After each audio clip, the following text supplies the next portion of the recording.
फुले, तथागत बुद्ध और भारत भूमि के ज्वाजल्यमान नक्षत्र बाबा साहब भारत रत्न विश्व रत्न डॉक्टर अंबेडकर, मंच पर बैठे हुए विदुषी महिलाएं और सम्मुख बैठे हुए सम्मानित जनता पदाधिकारी अंबेडकर मिशन और हमारे शिक्षक एसोसिएशन के, और अपने पुरखों को नमन करते हुए अपनी बात रख रहा हूँ। समय कम है, कम ही बोलूँगा। माता सावित्रीबाई फुले के बारे में बहुत कुछ अभी कहा जा चुका है और उनके बारे में कितना ही कहा जाए, कितना सुना जाए, वो कम ही होगा। माता, जैसे अभी एक प्रसंग आया था कि उन्होंने कुछ किताबें पढ़ी थी जिसको ले करके आप में वो क्रांति आई। 1760 और 59 के दौर में एक दो महान विचारक रहे दासता के और गुलामी के, उनमें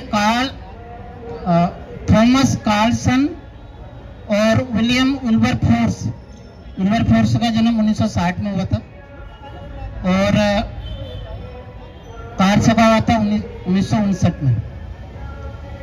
माता सावित्रीबाई फुले को कार्लसन की किताब पढ़ने का मौका मिला,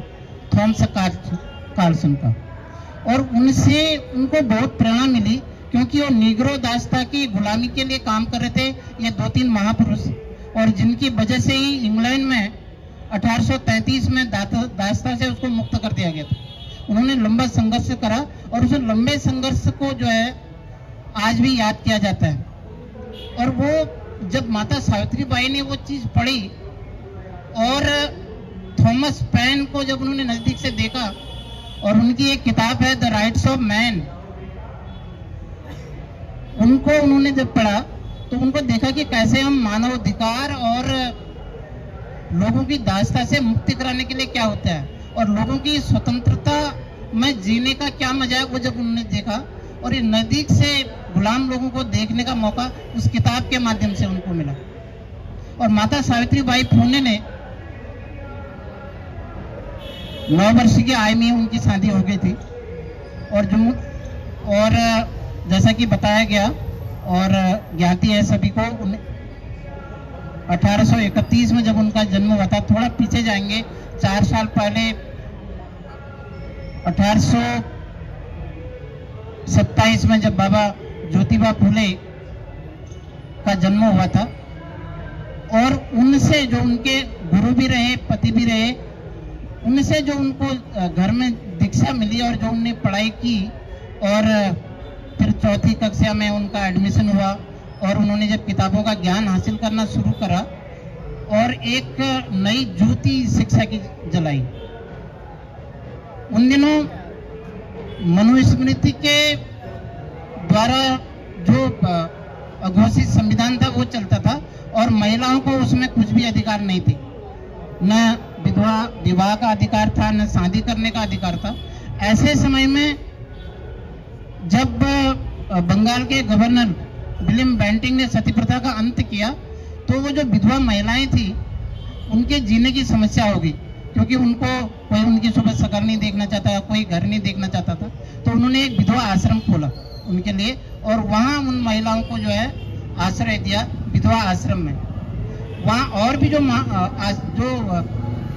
बाल्यकाल में जिनकी शादी हो जाती थी वो भी वहाँ आते थे, और वहाँ उस आश्रम में जो है कोई प्रेग्नेंट लेडी होती थी उसको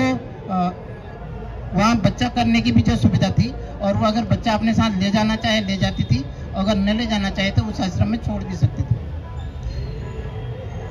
जैसे सर ने बताया भी जी.आर. टमटा साहब ने कि 18 विद्यालय उनने उस समय खोले, और ये बहुत बड़ी क्रांति थी, छोटी क्रांति नहीं थी उस समय। ये क्रांति तब हो पाई, ये बहुत जरूरी होता है जब ज्योतिबा फुले साहब का उनका साथ रहा, उनने पढ़ाने में भी साथ दिया और उस क्रांति में भी साथ दिया, और दोनों ने जो है साथ साथ मिल करके इस शिक्षा की नई ज्योति को आगे बढ़ाया। एक नारा बहुत अच्छा लिखा हुआ है कि स्वाभिमान से जीने के लिए पढ़ाई करो, और पाठशाला ही इंसानों का सच्चा गहना है, और ये नारा उतना ही चरितार्थ है, और ये चीज उस समय भी उतनी प्रासंगिक थी, आज भी वर्तमान में माता सावित्रीबाई फुले के विचार और उनके आदर्श उतने प्रासंगिक होंगे और उनका जन्मदिन मनाने का सपना और ये आयोजन तभी सार्थक होगा जब उनको हम अपने जीवन में उतारें और उनको हुबहू वैसा करने की सोचें। और महिला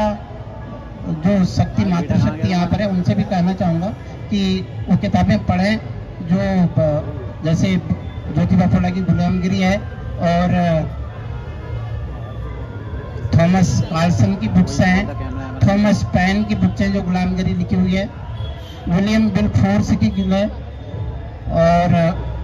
ग्रिल सर्प की बुक्स है जिन 3 लोगों ने दास्ता के लिए महान काम किया था, जिनसे लेकर के उनको प्रेरणा मिली और एक साकार सपने की ओर हम बढ़ेंगे। आज के दौर में जैसी स्थितियां चल रही हैं और उससे भी उभरने के लिए हमको जो है नई शक्ति मिलेगी, साहस मिलेगा